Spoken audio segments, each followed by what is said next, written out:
Creed en sus profetas. Miércoles 15 de marzo 2023. Nehemías 13. Exclusión de los extranjeros. Aquel día se leyó en el libro de Moisés a oídos del pueblo y se halló escrito en él: No entrará jamás el amonita ni el moabita en la congregación de Dios, porque no salieron a recibir a los hijos de Israel con pan y agua, sino que él contrató contra ellos a Balaam para que los maldijera. Pero nuestro Dios convirtió la maldición en bendición. Y sucedió que cuando escucharon la ley, excluyeron de Israel a todos los extranjeros. Segunda fase de la reforma de Nehemías. Antes de esto, el sacerdote Eliasib, siendo encargado de la cámara de la casa de nuestro Dios, había emparentado con Tobías, y le había preparado una gran cámara en la que antes guardaban las ofrendas vegetales, el incienso, los utensilios, el diezmo del grano, del vino nuevo y del aceite, que estaban asignados a los levitas, a los cantores y a los porteros, y la ofrenda para los sacerdotes. Pero cuando sucedió todo esto, ya no estaba en Jerusalén, pues en el año 32 de Artajerjes, rey de Babilonia, volví a donde estaba el rey. Pero después de un tiempo pedí su permiso, y cuando llegué a Jerusalén, comprendí el mal que había hecho Eliasib en atención a Tobías, preparándole una cámara en los atrios de la casa de Dios. Esto me desagradó muchísimo y arrojé fuera de la cámara todos los enseres de la casa de Tobías. Luego ordené que limpiaran las cámaras e hice volver allí los enseres de la casa de Dios con las ofrendas vegetales y el incienso. Asimismo, me informé de que no habían sido dadas sus porciones a los levitas, por lo que los levitas y los cantores que hacían el servicio habían huido, cada uno a su campo. Reprendí a los nobles diciendo: ¿Por qué está abandonada la casa de Dios? Entonces los reuní y los puse en sus puestos, y todo Judá trajo a los almacenes el diezmo del grano, del vino y del aceite. Puse a cargo de los almacenes al sacerdote Selemías, al escriba Sadoc y a Pedaías, uno de los levitas. Al servicio de ellos estaba Anán, hijo de Zacur, hijo de Matanías, pues ellos eran tenidos por fieles. Ellos estaban a cargo del reparto a sus hermanos. Acuérdate de mí, oh Dios mío, con respecto a esto, y no borres las bondades que hice por la casa de mi Dios y por sus servicios. En aquellos días vi en Judá algunos que en sábado pisaban los lagares, acarreaban gavillas, las cargaban sobre asnos, y también vino, uvas, higos y toda clase de cargas, y los llevaban a Jerusalén en día de sábado. Los amonesté acerca del día en que vendían las provisiones, y la gente de Tiro que habitaba allí traía pescado y toda mercadería, y vendía en sábado a los habitantes de Judá y en Jerusalén. También reprendía a los nobles de Judá diciéndoles: ¿Por qué hacen ustedes esta cosa mala profanando así el sábado? ¿No hicieron esto sus padres, y nuestro Dios trajo sobre nosotros y sobre esta ciudad toda esta desgracia? Ustedes están añadiendo ira sobre Israel al profanar el sábado. Sucedió pues que cuando oscurecía las puertas de Jerusalén antes del sábado, ordené que fueran cerradas las puertas y que no las abrieran hasta después del sábado. Puse en las puertas a algunos de mis criados, para que no dejaran meter cargas el día de sábado. Los comerciantes y los vendedores de toda clase de mercancía permanecieron durante la noche fuera de Jerusalén 1 o 2 veces, por lo que los amonesté diciendo: ¿Por qué permanecen durante la noche frente al muro? Si lo hacen otra vez les echaré mano. Desde entonces no vinieron en el sábado. Luego mandé a los levitas que se purificaran y fueran a guardar las puertas para santificar el sábado. También por esto acuérdate de mí, oh Dios mío, y perdóname según la grandeza de tu misericordia. Asimismo, en aquellos días vi a judíos que habían tomado mujeres de Asdod, de Amón y de Moab. La mitad de sus hijos hablaban el idioma de Asdod. No sabían hablar de lengua judía, sino el idioma de uno o de otro pueblo. Reñí con ellos, los maldije, golpeé a algunos de ellos, les arranqué los pelos y los hice jurar por Dios diciendo: No darán sus hijas a sus hijos, ni desposarán sus hijas con sus hijos, ni con ustedes. ¿No pecó por esto Salomón, rey de Israel? Entre las muchas naciones no hubo rey como él, amado por su Dios y a quien Dios lo había constituido rey de todo Israel. Con todo, incluso a él lo hicieron pecar las mujeres extranjeras. ¿Habremos pues de escucharlos y cometer toda esta gran maldad, de actuar con infidelidad contra nuestro Dios tomando mujeres extranjeras? Uno de los hijos de Joiada, hijo del sumo sacerdote Eliasib, era yerno de Sanbalat, el horonita, por lo que lo ahuyenté de mi lado. Acuérdate de ellos, oh Dios mío, porque han contaminado el sacerdocio y el pacto de los sacerdotes y de los levitas. Los purifiqué, pues, de todo lo extranjero, y asigné deberes a los sacerdotes y a los levitas, cada uno en su tarea. Dispuse lo necesario para la ofrenda de leña en los tiempos señalados y para las primicias.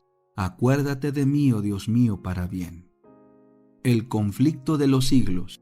Capítulo 1. El destino del mundo predicho. Los discípulos se habían llenado de asombro y hasta de temor al oír las predicciones de Cristo respecto a la destrucción del templo, y deseaban entender de un modo más completo el significado de sus palabras.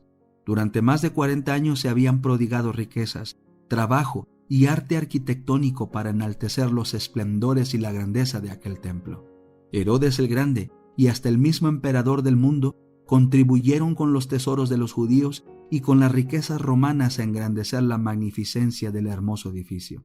Con este objeto, habíanse importado de Roma enormes bloques de preciado mármol, de tamaño casi fabuloso, a los cuales los discípulos llamaron la atención del maestro diciéndole: «Mira qué piedras y qué edificios». Marcos 13:1. Pero Jesús contestó con estas solemnes y sorprendentes palabras: «De cierto os digo que no será dejada aquí piedra sobre piedra que no sea destruida». Mateo 24:2. Los discípulos creyeron que la destrucción de Jerusalén coincidiría con los sucesos de la venida personal de Cristo, revestido de gloria temporal para ocupar el trono de un imperio universal, para castigar a los judíos impenitentes y libertar a la nación del yugo romano. Cristo les había anunciado que volvería, y por eso, al oírle predecir los juicios que amenazaban a Jerusalén, se figuraron que ambas cosas sucederían al mismo tiempo, y al reunirse en derredor del Señor en el Monte de los Olivos, le preguntaron: «¿Cuándo serán estas cosas y qué señal habrá de tu venida y del fin del mundo?». Mateo 24:3. Lo porvenir les era misericordiosamente velado a los discípulos. De haber visto con toda claridad estos dos terribles acontecimientos futuros, los sufrimientos del Redentor y su muerte, y la destrucción del templo y de la ciudad, los discípulos hubieran sido abrumados por el miedo y el dolor. Cristo les dio un bosquejo de los sucesos culminantes que habrían de desarrollarse antes de la consumación de los tiempos. Sus palabras no fueron entendidas plenamente entonces, pero su significado iba a aclararse a medida que su pueblo necesitase la instrucción contenida en esas palabras. La profecía del Señor entrañaba un doble significado. Al par que anunciaba la ruina de Jerusalén, presagiaba también los horrores del gran día final. Jesús declaró a los discípulos los castigos que iba a caer sobre el apóstata Israel, y especialmente los que debería sufrir por haber rechazado y crucificado al Mesías. Iban a producirse señales inequívocas, precursoras del espantoso desenlace. La hora aciaga llegaría presta y repentinamente, y el Salvador advirtió a sus discípulos: «Por tanto, cuando vieres la abominación del asolamiento, que fue dicha por Daniel profeta, que estará en el lugar santo, el que lee entienda, entonces los que estén en Judea huyan a los montes». Mateo 24:15 y 16, Lucas 21:20. Tan pronto como los estandartes del ejército romano idólatra fuesen clavados en el suelo sagrado, que se extendía varios estadios más allá de los muros, los creyentes en Cristo debían huir a un lugar seguro. Al ver la señal preventiva, todos los que quisieran escapar debían hacerlo sin tardar. Tanto en tierra de Judea como en la propia ciudad de Jerusalén, el aviso de la fuga debía ser aprovechado en el acto. Todo el que se hallase en aquel instante en el tejado de su casa no debía entrar en ella ni para tomar consigo los más valiosos tesoros.